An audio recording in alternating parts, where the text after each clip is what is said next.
사람들이 그 안에서 어떻게 자유롭게 일하면서 창의성을 가지고 그리고 몰입적으로 일을 하면서 서로 콜라보하면서 협업할 것이냐.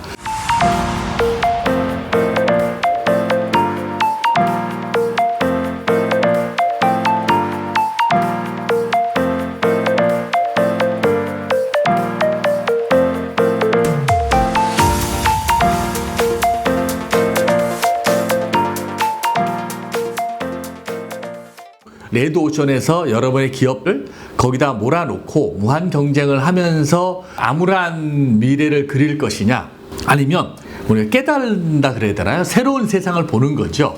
새로운 판에 대한 것들을 인지를 하고 새 판에 어떻게 뛰어들 것인가. 그래, 새로운 게임의 판이 시작이 되었다. 그러면 새 판을 어떻게 끼어들 수 있을까? 그럼 새 판을 시작하는 것은 어떻게 시작할 수 있을까에 대한 부분들이 여러분들이 혼란스러울 수도 있을 것 같아요. 새로운 시대에 대한 패러다임을 새로 갖는다는 것들은 굉장히 중요한 시점을 같아요. 제가 예전에 이런 얘기를 들은 적이 있습니다. 구한말 시대에, 조선시대죠. 그러면 조선의 말기 시대에 어떤 한 사람이 자전거 하면 여러분들이 지금 자전거를 다 이해를 하고 있지만 자전거를 타는 거를 서구에 가서 보고 왔어요. 이제 구한말 시대에, 조선 시대에 와서 이제 이야기를 하는 거죠. 내가 희한하게 사람이 타는 물건을 보고 왔다. 앞뒤로 이제 동그란 굴렁쇠 같은 것들이 두 개가 있는데 굴렁쇠 위에 앉아서 다리를 막 움직이니까 이게 말처럼 빠르게 가더라. 그래서 이걸 설명하는 게 너무나 힘들었어요. 본 사람은 한 번에 이해를 하는데 이게 자꾸 앞에 무슨 굴렁쇠 두 개가 있고 그 위에 사람이 앉아서 다리를 저으니까 말처럼 빨리 달리더라.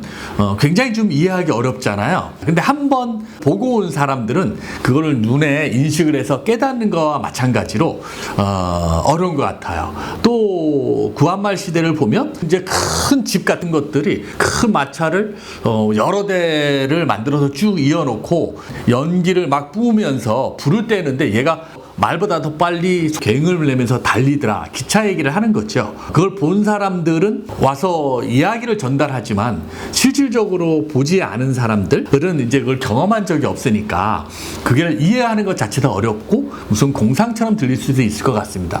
아마 지금 똑같은 시기가 도래하지 않았나 싶어요. 올해 더 큰 이제 기회인 거죠. 사실 메타버스 오피스를 얘기를 하면 자전거 얘기하고 비슷한 것 같아요. 우리 선조들이 겪었던 그러한 혼란스러움하고 똑같은 것 같습니다. 그때 어떤 사람들은 이제는 뭘 해 먹고 살지, 농사도 안 되고 굉장히 힘든 이야기를 많이 했어요. 희망이 없었고 비전이 없고 이러다 종말이 온다는 얘기도 많이 나올 정도였는데 산업화 초기에 어마어마한 그 기회들이 있었잖아요. 거꾸로 지금 4차 산업이 일어나고 전 세계적으로 많은 사람들이 어려움을 겪게 했던 이 코로나로 인해서 4차 산업이 10년 앞당겨졌다 그러고 지금 끝나자마자 갑자기 메타버스 오피스라든지 비트코인이라든지 AI 인공지능이라든지 이해하기 어려운 그 현상들을 이야기하면 나하게 그 무슨 상관이야. 내가 자전거를 만들 수 있겠어? 자동차를 만들 수 있겠어? 그 한 나라가 400년이 지나서 이제 쇠퇴기를 맞으면서 벌어지는 이제 그 삼국지 영웅들의 이야기를 쭉 보면 그 영웅들의 판을 막 시작을 할 때 가장 중요한 이야기가 뭐냐 하면 유비가 제갈공명을 얻기 위해서 3번이나 가서 좀 읍소하면서 영입을 했던 삼고철어란 단어가 갑자기 나옵니다. 그 판을 읽어낸다는 것들, 새로운 판이 시작이 될 때는 내가 새 판을 이해하는 것도 중요하지만 새 판을 이해하면서 새로운 기회를 잡을 수 있는 인재를 영입하는 것이 굉장히 중요한 것 같아요. 우리는 이 새로운 인재, 즉 4차 산업을 주도할 사람들을 한마디로 이제 스마트 피플이라고 그러죠.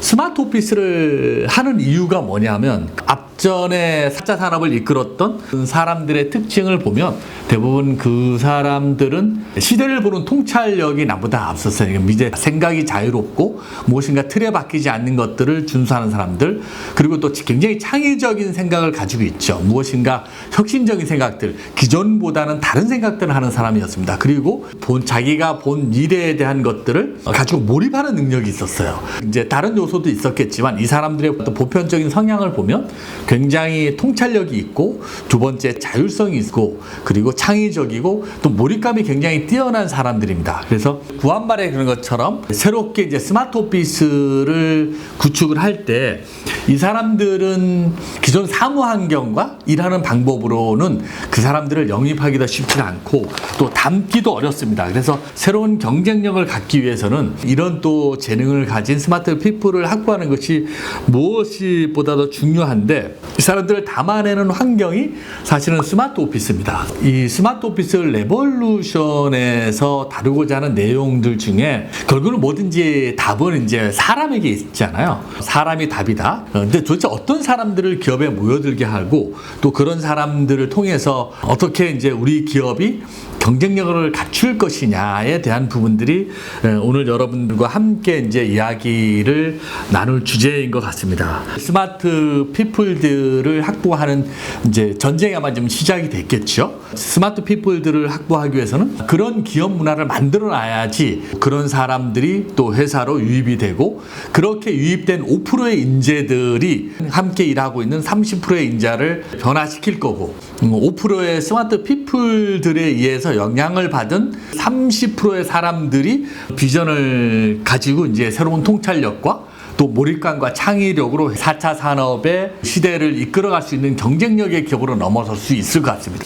사실 스마트 오피스는 일하기 위해서 모이는 공간이라고 이해하기보다는 사람들이 그 안에서 어떻게 자유롭게 일하면서 창의성을 가지고 그리고 몰입적으로 일을 하면서 서로 콜라보하면서 협업할 것이냐, 그러면 그런 인재들을 담아낼 수 있는 스마트 피플들이 스마트 오피스를 어떻게 구축할 것인가에 대한 걸 가지고 이제 스마트 오피스를 좀 바라봤으면 좋겠습니다. 새로운 판이 시작이 되었다. 기존의 판은 레드오션으로 계속 남아있을 것이냐, 아니면 여러분들 기업들을 그 환경에서 계속 경쟁해 나가면서 힘들게 사업을 끌고 갈 것이냐, 아니면 스마트 오피스를 통해서 스마트 피플들을 영입을 하고 또 새 판을 준비를 해서 새로운 기회의 장을 열 것인가에 대한 부분들을 이 책 스마트 오피스 레볼루션이라는 책을 집필을 하면서 가장 큰 것들은 자전거를 보지 않았던 사람들이 자전거를 이해를 하고 기차를 보지 않았던 사람들이 기차를 이해하는 구한말 시대처럼 여러분들이 메타버스를 이해하지 못할 수도 있고, 여러분들이 뭐 블록체인에 대한 기술을 이해하지 못할 수도 있고, 그런 여러 가지 4차 산업에 대한 기술들을 어떻게 우리 회사에다가 접목을 시켜서 경쟁력을 갖춰 나갈지에 대한 부분들이 완전히 이해를 못할 수도 있지만, 스마트 오피스를 통해서 그런 것들을 이해하고 통찰력을 가진 스마트 피플들을 우리 회사에다 영입을 하고, 또 그런 사람들이 그런 앞서가는 깨어있는 스마트 피플들이 일할 수 있는 사무 환경을 만들므로 해서 우리 기업들이 새로운 기회가 열리고 있는 새로운 시대로 가기 위한 첫걸음으로서의 스마트 오피스를 도입을 하는 이야기를 여러분들하고 함께 이야기를 나눠볼까 합니다. 앞으로